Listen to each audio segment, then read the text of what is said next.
Welcome to the Adapting Places podcast, where I would be investigating evolving perspectives on people and place with different guests every time. And for the first episode that we have recorded, I managed to get Gunter Soydanbay from Soydanbay Consulting to talk to me about the current crisis situation and how it requires place branders and place managers to be aware of certain psychological concepts in order to deal with communicating clearly in these times of crisis. My thanks goes out to the Place Brand Observer for facilitating this interview with Gunter. The Place Brand Observer is the leading online magazine and knowledge hub on place branding, and I invite you to find out more on placebrandobserver.com. That's placebrandobserver.com. Big thanks to Florian and the whole team at the Place Brand Observer. Now just sit back and enjoy the episode.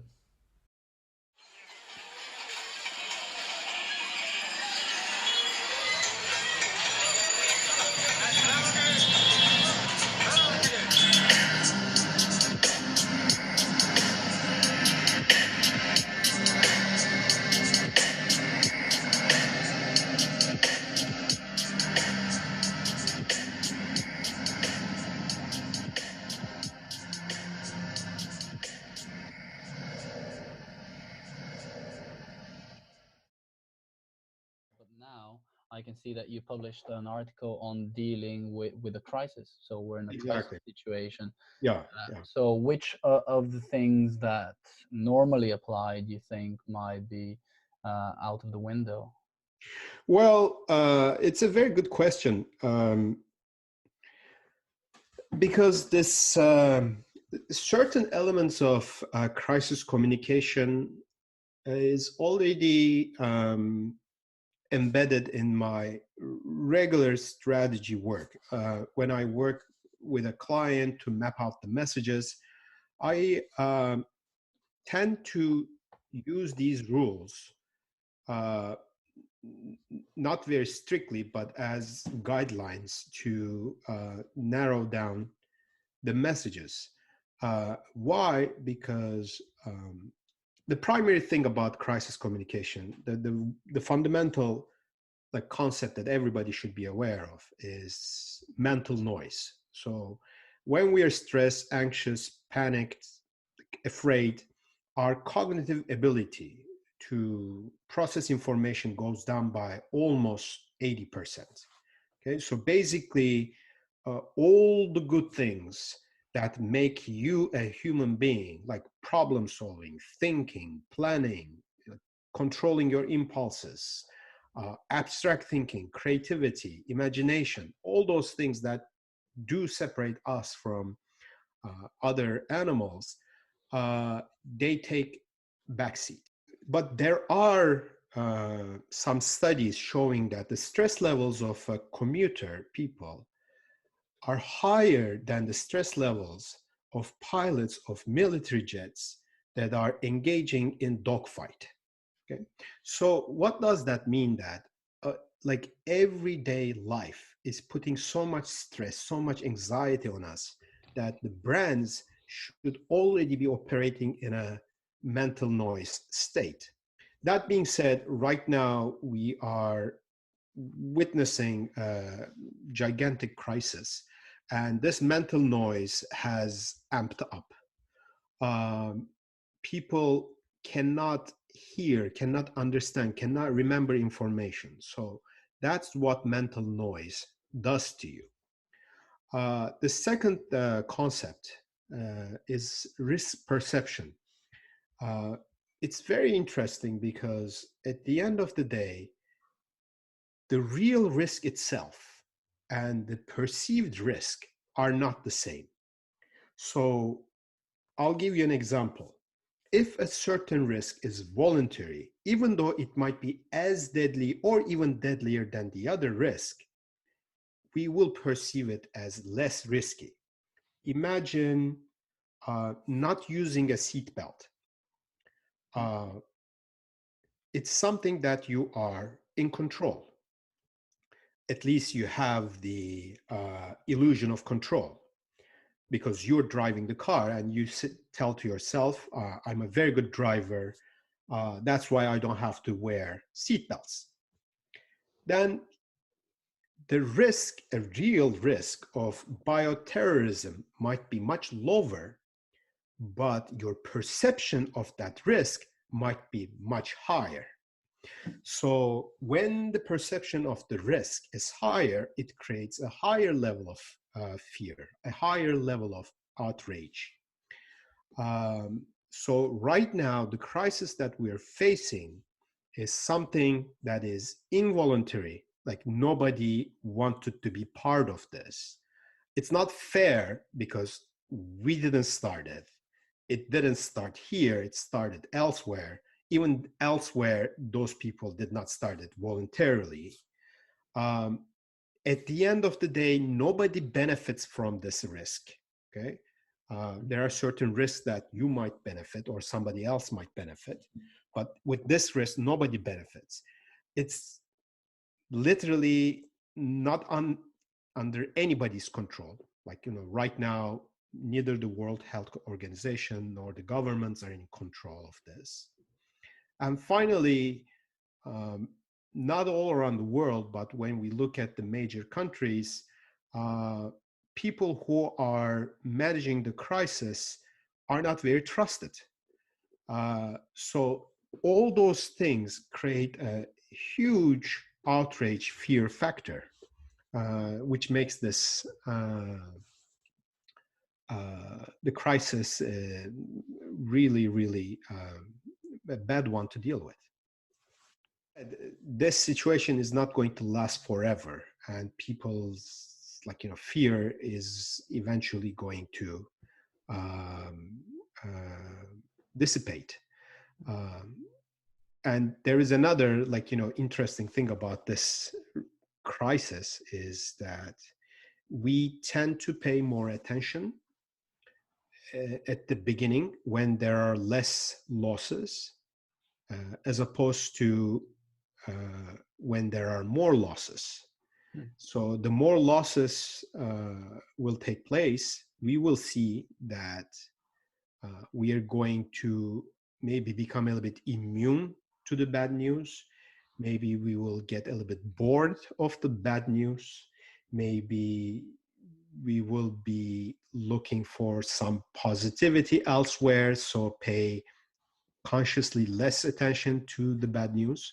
But what's going to happen is that, as you'll see, over time, we will start paying less and less attention, even though loss might double in a couple of days. Why do you think that is? That's a cognitive bias. That's baked into our mind, I guess. It's a predictable pattern. When you have in the beginning of the problem, everything is novel, right? The fear is novel, the ambiguity is novel, the risk is novel, and people dying is novel. But over time, we just adopt, otherwise we cannot survive. The Second World War lasted almost 6 years. So at one point, people, probably the first couple of years of the war were not as the last couple of years of the war in terms of the psychological impact that it was having on man on the street. So yeah. Yeah, this makes sense, and it's because it rings a lot of bells, because that's kind of where my research interest is, somewhere around the kind of on the one side what you talked about is us having baked in biases, but then on the other side the fact that we can adapt things, in the good or whatever way, but we do adapt over time to things. So I guess because you've put this as kind of the fourth concept that is important in the psychology of crisis communication. So the mental noise, the difference between the actual risk and risk perception, the trustworthiness, and then you've put cognitive biases as the final ones. But I guess for me, what's really interesting is to see that, well, if we all, I've thought this before this crisis. So if we all have these biases and they're predictable, uh, is it helpful when we acknowledge them? Because I've noticed what in my personal experience has been more useful is when you have, so for example, when you gave me the simple model, for example, the ADCAR one, now I have it here. It's very easy for me to learn that simple rule of how to deal with a certain problem. But if I'm just aware of some sort of a bias that I have, I find it very difficult to actually do something about that bias. Is that making sense? Well, exactly, because at the end of the day, those biases um, and the heuristics and the logical fallacies, they are taking place at an unconscious level. So those are some of the rule of thumbs of your mind, like that create some predictable patterns of thoughts and behaviors that lead to incorrect conclusions. There are certain mental shortcuts to solve common problems. There are, like, all these things are there for your conscious mind to operate more effectively. Mm-hmm. Um, and that's why, like, even if you are aware of all these biases, it is extremely difficult to swim against the currents. And that's why I believe that you feel a little bit like maybe helpless uh, when you're in charge, when you are facing these biases.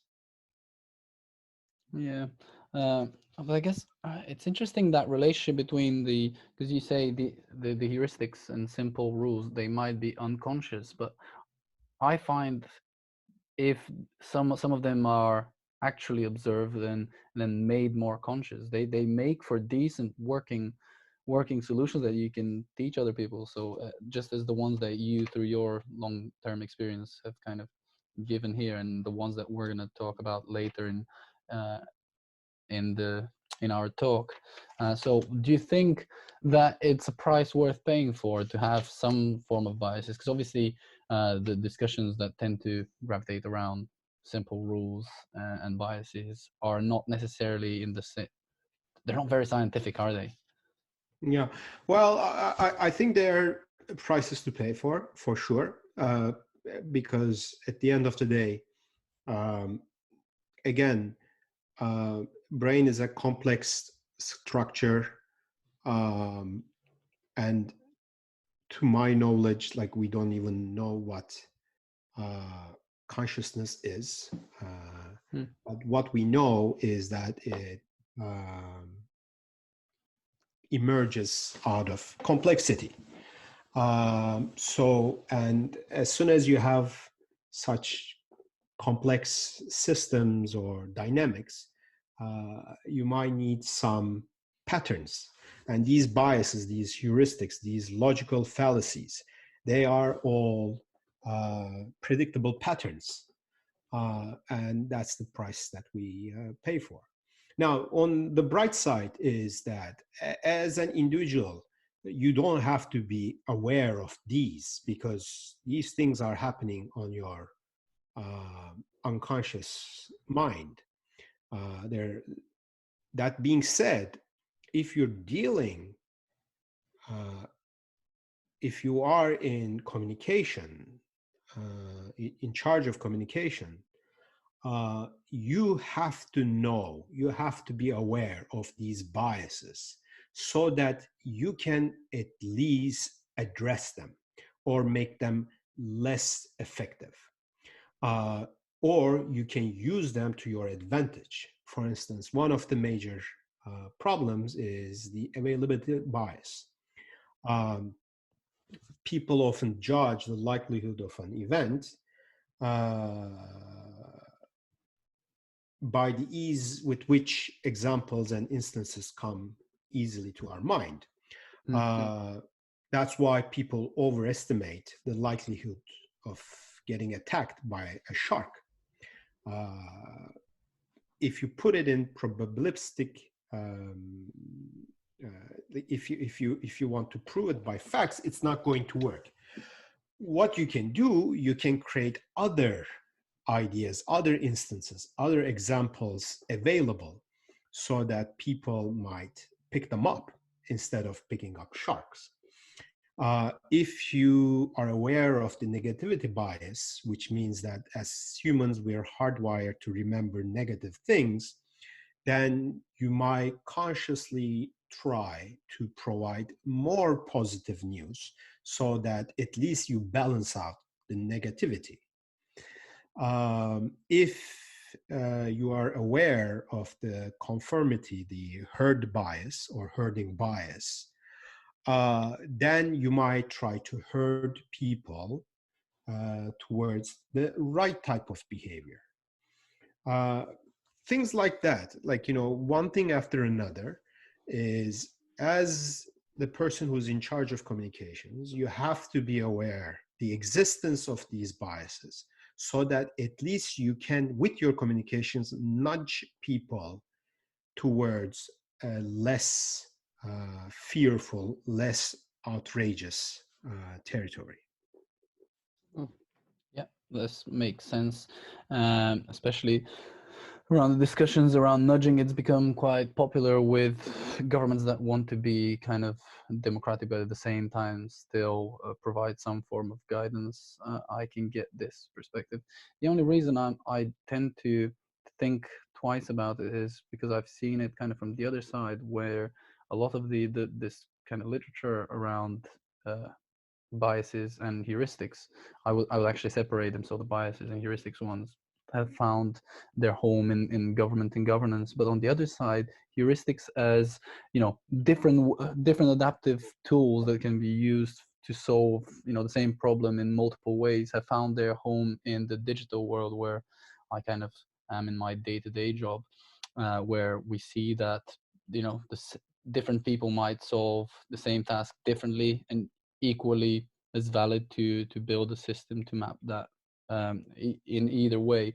So I guess it's really interesting in dealing with crisis management, if there is a way to nudge people. Obviously, we're going to talk about your suggested rules, uh, but then I'm thinking about mainly the first person perspective. So if I have a certain set of rules that I've been following and they work for me, and someone from the outside needs to nudge me, how can they know that they're doing the right thing? So I'm trying to take both the perspective of the person that is going to receive the message and that one giving it. So if you can kind of just tell me about your view from how you'd see it from both ends. Yeah, I guess the fundamental thing about the idea of nudging is it doesn't work on everybody, right? Like, there is no nudge that makes any problem disappear.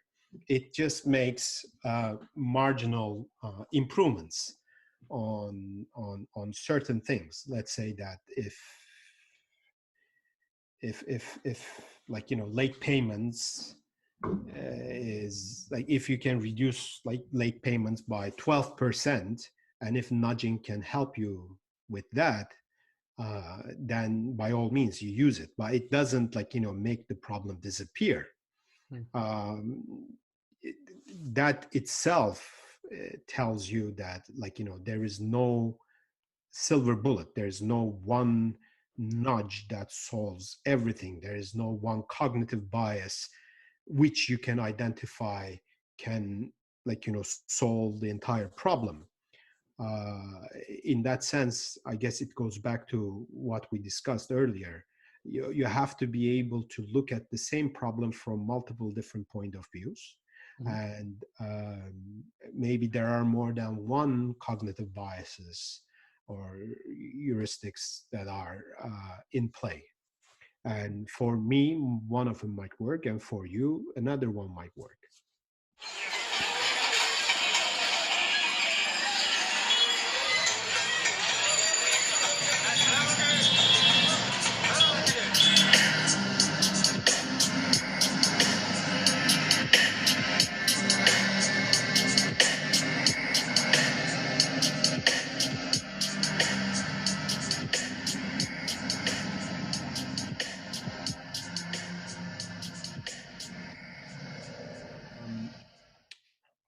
The four rules, four tactics that I'm going to mention are all invented by Dr. Covello, who is an expert in this field.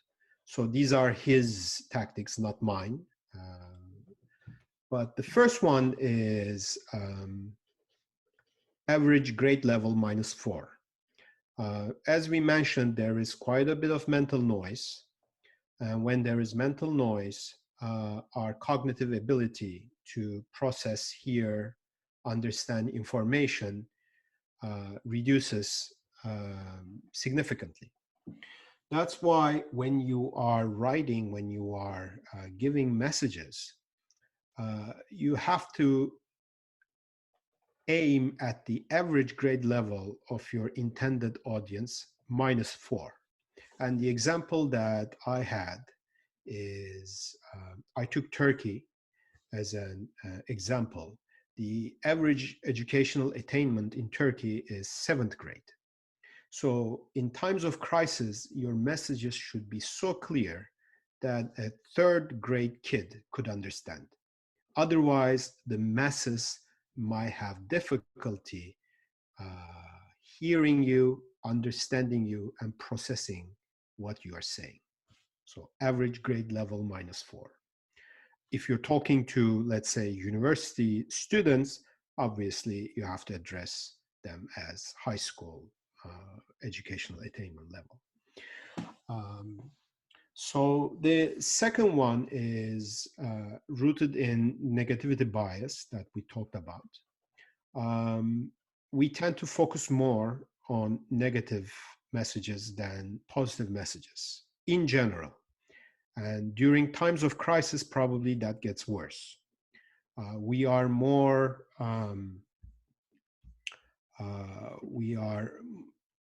we remember traumatic experiences better than the positive ones. We react more strongly to negative stimuli. We are more aware of the losses that we make than the gains that we make. That's why anytime you give a negative message, you have to surround it with 3 positive or constructive or solution-oriented key messages. Otherwise, the negativity bias is going to take over and people will key in on the bad parts of your message. The third one is called the rule of 3. It's actually almost an ancient idea to have a rule of 3. But again, due to mental noise in high stress situations, given that our capability to process information decreases, we have to keep everything tight. So we can process fewer messages. That's why having a message with a rule of 3 framework might help. So you can have one message with 3 breakdowns or 3 messages, and that's it. Instead of having bullet points 9 or 10 or 12 bullet points, you have to organize them in groups of 3. And the final one is that it's about the length of the message. The first one was the number of the message. The second one is about the length of the message. Again, due to mental noise, we cannot stay focused long time. And based on the recommendations of Dr. Covello, The ideal is for a message to have no more than 9 words and to be able to spoken in 3 seconds. So you have 9 words per message, 3 messages. For each negative message, you have to give 3 positive messages. And the way you articulate your messages should be average grade level of your intended audience -4. So these are the 4 tactics that could work during times of crisis. Okay, well, that all of them make sense, and I really can follow how they follow from the concepts that we discussed earlier, and I guess I haven't thought of necessarily another country's approach, but the UK one with stay home, protect the NHS, which is the National Health Service here, and save lives. So stay home, protect the NHS, save lives. How would you evaluate that one? Does it break? Yeah, well, there are more rules, obviously, but I kind of like them. First of all, they're all action oriented, right? It's not like staying at home, or it's not like home is where people should be. It's like stay at home. The second one is that such messages do work, especially in individualistic countries where you speak directly to the person. Stay home. That might not work as efficiently in a more collectivistic country, but in individualistic country like the UK, it does work. And then you have 3 messages, and none of them are negative, right? Stay at home, protect the national health system, and what was the third one? Save lives. Save lives. Yeah, you see, all of them are positive. So all of them are very short. So yeah, well done. Okay, and then obviously that's at the national level. It's very easy because they tend to get more of the media attention. But do you think the communication changes at all if it's at any of the other spatial levels? Like if it's a city or if it's a municipality that has to deal with communicating in crisis? Yeah, I don't think that the framework changes as much because at the end of the day, all of these things are rooted in the crisis itself, right? People, regardless of the crisis, people are going to experience mental noise. Regardless of the crisis, people will always focus on the negative side. That's why, like, your messages obviously will change from place to place, from organization to organization, from government to government. But these simple rules might be, I don't want to say universal, but at least in the Western world, they might be inherent the way we communicate. I think that's a really good way to finish, because I definitely have clarity on how the thing works. And if people want to get in touch with you, how can they do that if they need any more help with crisis communication? Well, they can go to my website, soydanbay.com, soydanbay.com, or they can find me on Twitter. My name is Gunter Soydanbay, or they can find me on LinkedIn. And I'll be happy to answer anybody's questions. Thank you all for listening. I hope you enjoyed the episode as much as I did having the conversation with Gunter. If you're interested in getting in touch with the Adapting Places podcast, you can do so on adaptinc.co.uk. That's adapt, INC, instead of ing.co.uk.